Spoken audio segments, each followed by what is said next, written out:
Yo agradecida enormemente por la invitación a este espacio tan importante en el cual podemos encontrarnos con las diferentes visiones, con las diferentes experiencias y con las diferentes propuestas que se vienen avanzando en el marco del ALBA con relación a la educación universitaria o a la educación en general, en primer lugar. Así que esa oportunidad para poder intercambiar con ustedes sobre lo que se ha venido haciendo en la Revolución Bolivariana en Venezuela, pues indiscutiblemente que es un momento muy especial. Lo primero que tengo que decir es que explícitamente coloqué Revolución Bolivariana en Venezuela, por la fuerza que hemos recuperado en lo que tiene que ver con el proyecto bolivariano para nuestra América. El proyecto de integración, el proyecto de liberación, que ya no es que nació de nuestros libertadores, con Simón Bolívar en su liderazgo y en su visión absolutamente estratégica, nace de nuestros libertadores, se pierde en el tiempo, digamos, pasa al olvido y pasa a ser prácticamente una anécdota, casi una anécdota histórica, y luego, a propósito de la Revolución Bolivariana en Venezuela, se retoma el proyecto de los libertadores y hoy, cuando hablamos de la Revolución Bolivariana, estamos hablando de una revolución que se está dando en toda nuestra América, en donde que va dialogando con los proyectos libertarios de cada uno de los países donde se produjo la gesta libertadora, pero el pensamiento bolivariano es un eje fundamental que nos puso por delante de nuevo el compromiso de retomar lo que significa la emancipación de nuestros pueblos y lo que significa la unión latinoamericana y caribeña, que no es más que el concepto de nuestra América que nos planteaba Francisco de Miranda y José Martí. Así que cuando decimos eso es un primer elemento de referencia para comprender que cuando estamos hablando de educación comparada, no estamos hablando exclusivamente de una comparación técnica, sino que estamos hablando de los contextos en los cuales se hace posible avanzar en la transformación de los procesos educativos que son fundamentales para la transformación de la gran patria americana. En el caso de nosotros como venezolanos y venezolanas, lo primero que tenemos que decir es que el momento actual, y cuando hablamos de momento estamos señalando el momento histórico, no me estoy refiriendo solamente al año 2012, sino el momento histórico que se marca precisamente con el inicio de la Revolución Bolivariana, está caracterizado precisamente por el esfuerzo y lo poco, mucho que hayamos avanzado en la construcción del proyecto de país. Un proyecto de país que nos ha permitido ir pasando de una sociedad altamente excluyente, una sociedad altamente injusta, una sociedad estructurada en clases sociales antagónicas, absolutamente deprivatoria de los derechos humanos en el país, a una sociedad que venimos construyendo desde el año 99, basada en la justicia social, que tiene como base la construcción del poder popular, que nace de la democracia participativa, que es uno de los ejes de nuestra Constitución. Sí, los dos ejes que plantea nuestra Constitución son la inclusión social y la democracia participativa y protagónica en un Estado de derecho y de justicia. Ese es el otro elemento bien importante que tenemos que resaltar constantemente. Sí, nuestro Estado, a partir de la Constitución del 99, no es solamente un Estado de derecho, es un Estado de derecho y de justicia, y la justicia pasa a ser el factor determinante en cualquier decisión que deba tomar el Estado venezolano. Venimos, por supuesto, de una crisis estructural del Estado, una crisis que se agudiza en la década de los 90, pero que se viene generando desde finales de los 60, digamos, todo lo que significaron los procesos políticos que se dieron en el país, con toda la lucha armada que se produjo en nuestro pueblo, todo lo que significaron las luchas del pueblo en general por avanzar hacia una sociedad igualitaria, dan al traste con la llamada pacificación, entre comillas, que lo único que hizo fue crear condiciones para identificar a quienes estaban en la lucha armada y luego generar grandes persecuciones, grandes desapariciones, importantes desapariciones y sobre todo estructurar un modelo de país que en nada tenía que ver con el país que habían pensado nuestros libertadores y por el que habían luchado. Esa crisis es tan profunda que fractura sustantivamente la matriz del Estado.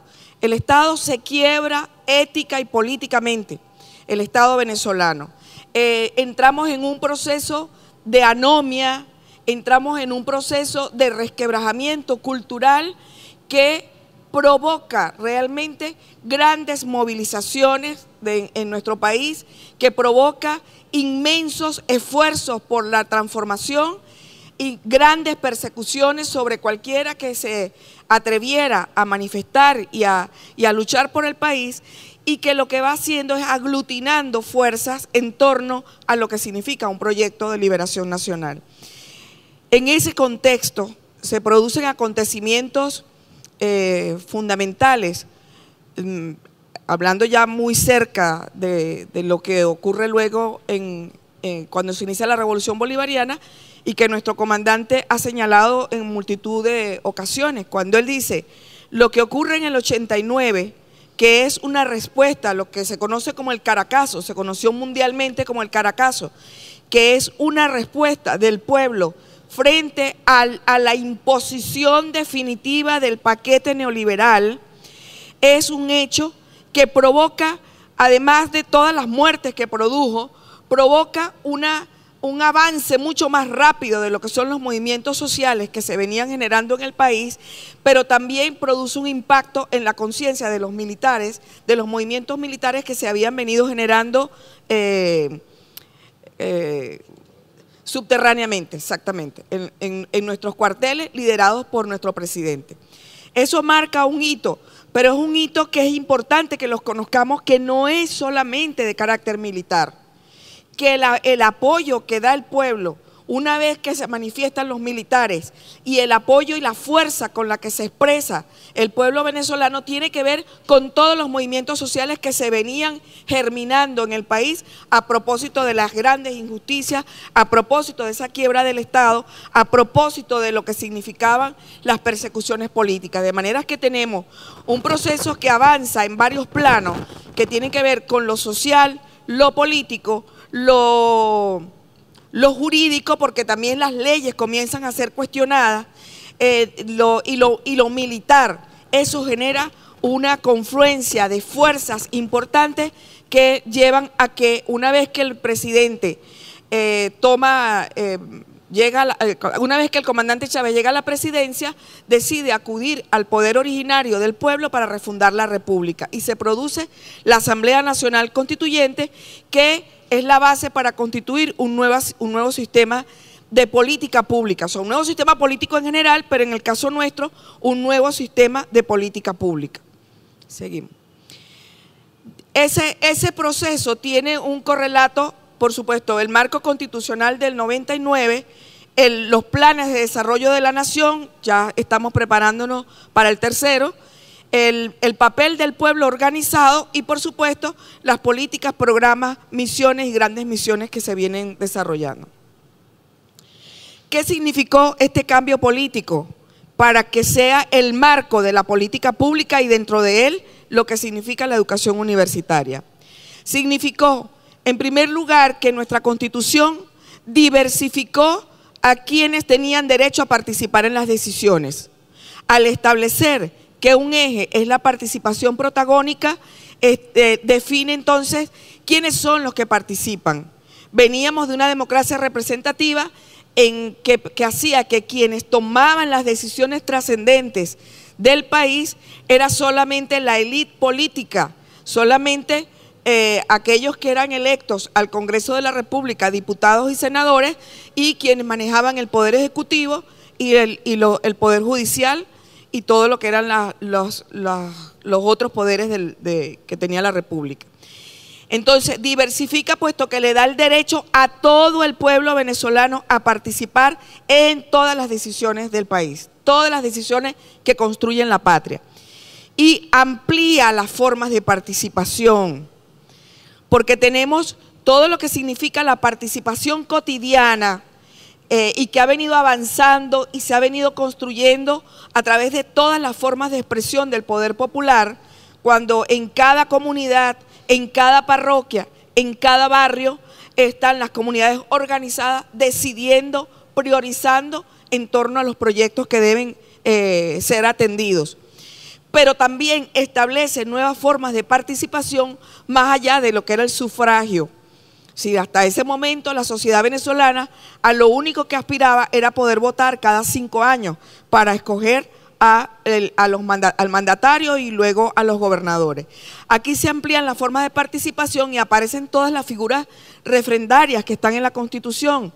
Aparecen, quedan en la Constitución, bueno, el referéndum revocatorio, los referéndums consultivos, las asambleas populares y por supuesto el sufragio, digamos. Son elementos que diversifican las formas de participación en consonancia con lo que significa una democracia participativa y protagónica. Y define la justicia social a partir de las bases para pasar de la democracia representativa a la democracia participativa. Fíjense que vuelve a aparecer en todo lo que es el marco de la justicia social, porque no es solamente, la participación no es solamente un instrumento del nuevo sistema político, sino que es un instrumento de la política pública para garantizar la justicia social. Amplía los derechos y amplía a los sujetos de derecho. Es decir, nuestros pueblos indígenas no aparecían en las constituciones anteriores, aparecen en la Constitución del 99. Las mujeres no aparecían identificadas, visibilizadas en las constituciones anteriores, aparecen en la del 99. Los niños, niñas y adolescentes tienen visibilidad en la del 99. Pero además se crean nuevos derechos, como por ejemplo los derechos ambientales, los derechos sobre el conocimiento. Y en este marco, el derecho a la educación recibe un impulso fundamental, porque el derecho a la educación se amplía de lo que teníamos en la Constitución del 61, que era exclusivamente el derecho a la educación primaria y era la responsabilidad del Estado garantizar la educación primaria. En la Constitución del 99, el derecho se amplía, el derecho a la educación hasta la educación universitaria. Eso es un salto cuántico en lo que tiene que ver con los derechos y en lo que tiene que ver con la responsabilidad del Estado para garantizar la educación primaria gratuita, incluyente, solidaria, es la educación universitaria. Así que ahí tenemos un elemento crucial, pero además dentro de la Constitución se establece en el artículo 110 que la ciencia, la tecnología, la innovación y los sistemas de información pasan a formar parte de los asuntos de interés del Estado y por lo tanto el Estado debe garantizar las condiciones para su realización en función del desarrollo social y económico de la nación.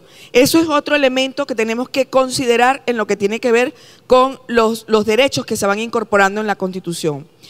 Y luego la famosa descentralización que se venía avanzando en el país, que lo que había hecho era atomizar, convertir cada estado, para quienes no son de acá, los estados son las provincias, cada provincia prácticamente en un país.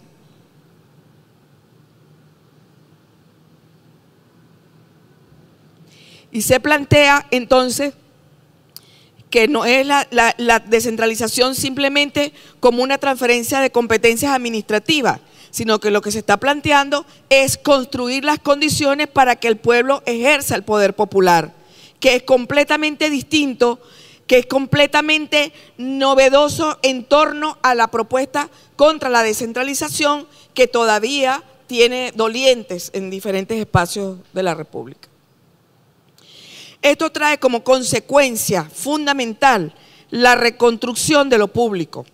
Nosotros veníamos de todo un intento, un esfuerzo y una avanzada enorme en torno a la privatización.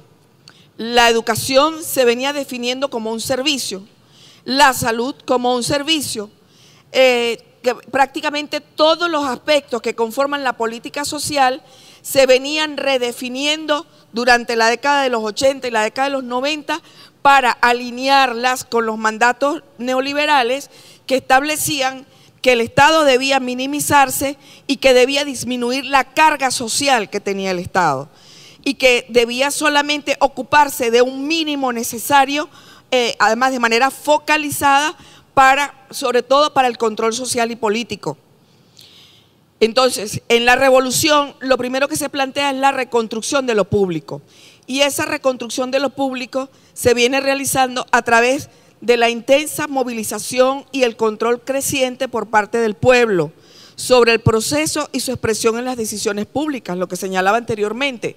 O sea, lo público tiene que estar en manos del pueblo, ¿verdad? Entonces el pueblo va asumiendo el control, va asumiendo la dirección paulatinamente. Por supuesto, a partir de la transformación de los programas de los ministerios y organismos que forman parte del gobierno y del Estado, y a través de las misiones y las grandes misiones como estrategias de inclusión masiva. Seguimos. ¿Qué hemos hecho? Párate ahí un momentico.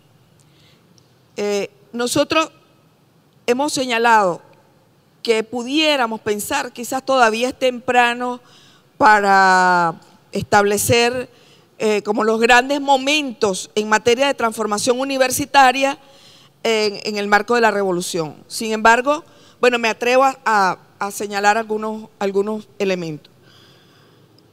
Nosotros pensamos que hay un primer gran momento que está asociado precisamente a todo lo que es el proceso de la Asamblea Constituyente, y fíjense que digo proceso porque además la Asamblea en sí misma aplica una metodología que ella provoca una enorme movilización y participación en torno a los elementos que debían constituir la Carta Magna. Ese es un proceso que ya per se genera,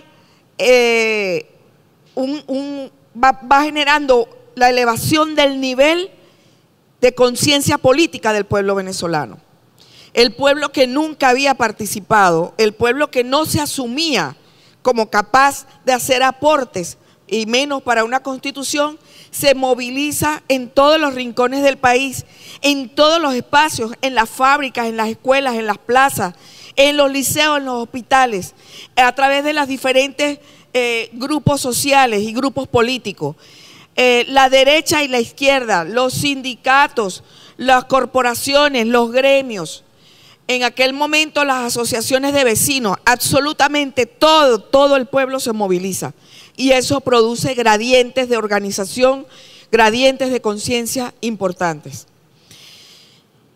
Eso hace que es lo que señalaba anteriormente en cuanto a los artículos que le dan cabida a la educación como un derecho humano que abarca hasta la educación universitaria, toma una gran fuerza dentro de la Constitución.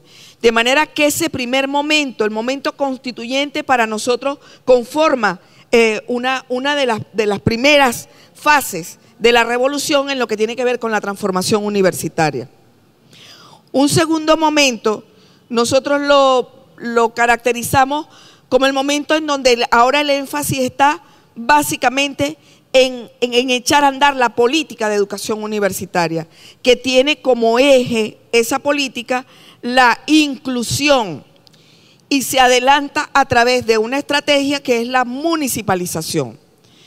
Eso, y la otra estrategia que es la creación de nuevas universidades.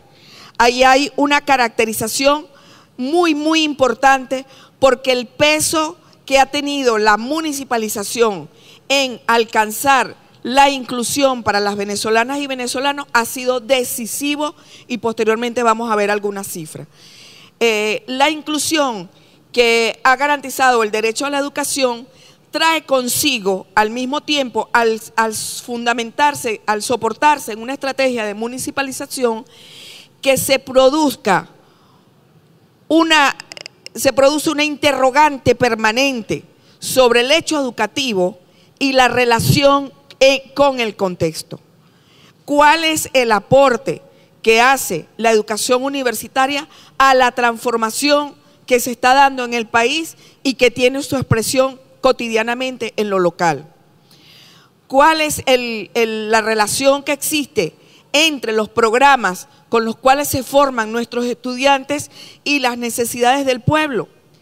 ¿Cuál es la vinculación que existe entre la producción de conocimientos, la producción de saberes, la vinculación con las comunidades y los desarrollos curriculares?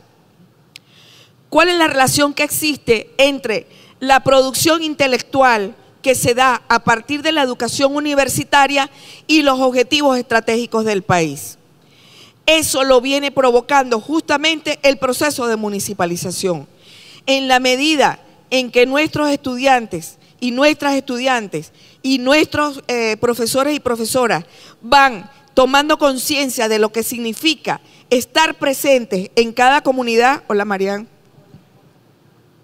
¿Cómo te va? Pero no fuiste tú. Sí.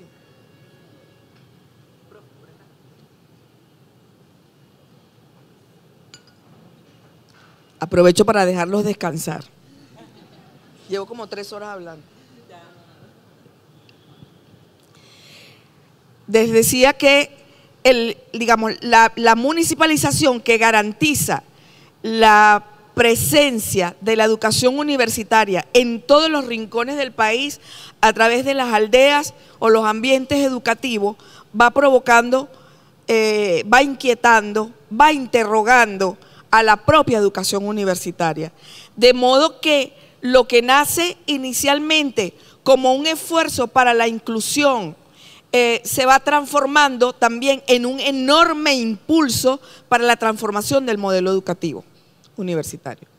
Y lo que hoy podemos recoger como experiencia de la municipalización está sirviendo de base para las propuestas y la nueva definición de lo que estamos asumiendo como transformación universitaria es justamente a partir de la municipalización que aspiramos que deje de ser una experiencia que va marchando colateralmente a todo el mundo universitario tradicional, para que la municipalización y todo su contenido estratégico sea el elemento que va revolucionando la educación universitaria en todos los espacios. Eso para nosotros constituye el segundo gran momento de la transformación. Hay un tercer momento que tiene que ver precisamente con la identificación de crear espacios para la educación universitaria que permitan la formación, la producción de saberes y la vinculación social a partir de áreas específicas que son prioritarias para el país. Eso se caracteriza por el nacimiento de Alma Mater, cuando el presidente anuncia entonces la transformación de los institutos y colegios universitarios en universidades politécnicas territoriales y la creación de universidades temáticas o universidades especializadas. Bueno, tenemos la Universidad de los Hidrocarburos, la Universidad de la Seguridad, la Universidad Militar Bolivariana, la Universidad de las Artes, y son universidades que van naciendo justamente para dar respuesta a la necesidad de profundizar en áreas estratégicas. Ahora, nosotros en este momento, que pudiéramos identificarlo como un cuarto momento, aun cuando hay, por eso hablamos de momentos y no de etapas, porque hay un hilo conductor que no elimina el momento anterior, sino que va resignificando, va redimensionando cada uno de ellos para poder abrazar los objetivos estratégicos que van naciendo de la revolución bolivariana y los lineamientos de política que va definiendo nuestro comandante. En este momento, nosotros con esa experiencia de la misión Sucre y la municipalización, con la experiencia de lo que han sido las universidades temáticas, con la experiencia acumulada desde ciencia y tecnología, con la experiencia de lo que va significando toda la geopolítica nacional y el nuevo pensamiento en torno a la geopolítica, estamos colocando el énfasis de la transformación universitaria en lo que tiene que ver en la calidad con pertinencia, entendiendo que la calidad no puede ser un abstracto, que la calidad no es calidad si no tiene pertinencia. Si no tenemos capacidad resolutiva frente a los problemas de nuestro pueblo, si la universidad no es capaz de generar intelectualmente, si no es capaz de generar saberes, si no es capaz de formar el talento requerido para el país, no tiene pertinencia y por lo tanto su calidad entra en duda. Tradicionalmente hemos venido a la calidad más como un abstracto que está referido a normas que básicamente provienen del mercado. Nosotros estamos diciendo que nuestros parámetros de calidad tienen que estar asociados a la capacidad para aportar a los objetivos estratégicos y la capacidad para solucionar los problemas del pueblo.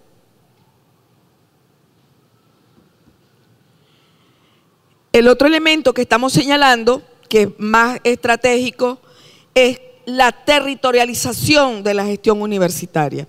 Venimos creando las universidades politécnicas territoriales, que ya llevamos 11, venimos creando las universidades temáticas, venimos avanzando en lo que significa construir poder popular en torno a la educación universitaria, de manera que el modelo absolutamente vertical no nos permite avanzar suficientemente. Y ese impulso en torno a la pertinencia tiene que expresarse en el territorio. En ese sentido hemos venido creando los comités, los subcomités territoriales de gestión universitaria que aglutinan toda la fuerza universitaria, el poder popular, el gobierno regional, en un espacio de discusión, en un espacio de análisis, de investigación y de planificación estratégica que nos permite adecuar los programas universitarios a las realidades regionales sin perder de vista la noción de país. Esto es muy importante. No se trata de atomizar la educación, pero sí de hacerla pertinente. Es un espacio que nos debe permitir, incluso desde el punto de vista cuantitativo, estimar el número de profesionales a formar en cada territorio de acuerdo a las características, a las vocaciones productivas, a las tradiciones culturales, a los objetivos estratégicos de esas regiones, para que realmente la educación universitaria sea pertinente. Al mismo tiempo nos permitirá decidir cuáles son las líneas de producción de saberes, los procesos de producción de saberes que hay que desencadenar, que puedan acompañar el desarrollo integral en lo local, en lo regional y lo nacional.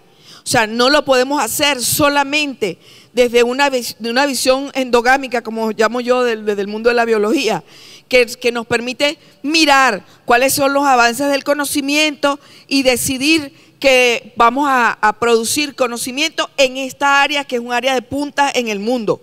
No nos sirve definir las prioridades de investigación, las prioridades de formación a partir del conocimiento de punta que pueda existir en el mundo. Tenemos que planificar en función de nuestras necesidades, de nuestras prioridades de desarrollo integral, para que entonces el conocimiento de punta en el mundo, o de punta en la región, o de punta en Venezuela, sirva a esos fines y no al revés. Lo que ha venido ocurriendo tradicionalmente es que nuestras universidades, con una mirada elitesca, con una mirada colonial, con una mirada ausente de las realidades nacionales, han venido invirtiendo esfuerzos, recursos, capacidad científico-técnica y humanística en investigar y en formar aquello que es importante para otras realidades. De manera que para nosotros la pertinencia adquiere una relevancia mayor en el campo de la revolución, en el contexto de la revolución. Ritmo que va poniendo la revolución bolivariana. Ahora, eso tiene obstáculos, enfrenta contradicciones importantes. La mayor contradicción es la del modelo educativo. ¿Sí? Venimos de un modelo educativo elitesco, un modelo educativo encerrado en las cuatro paredes, un modelo educativo concentrado en el recinto universitario. Yo soy profesora universitaria. Y ustedes como estudiantes o profesores, los que son profesores, y sobre todo los que son de la juventud mía, ay, como la gente es descarada, mira cómo se ríen.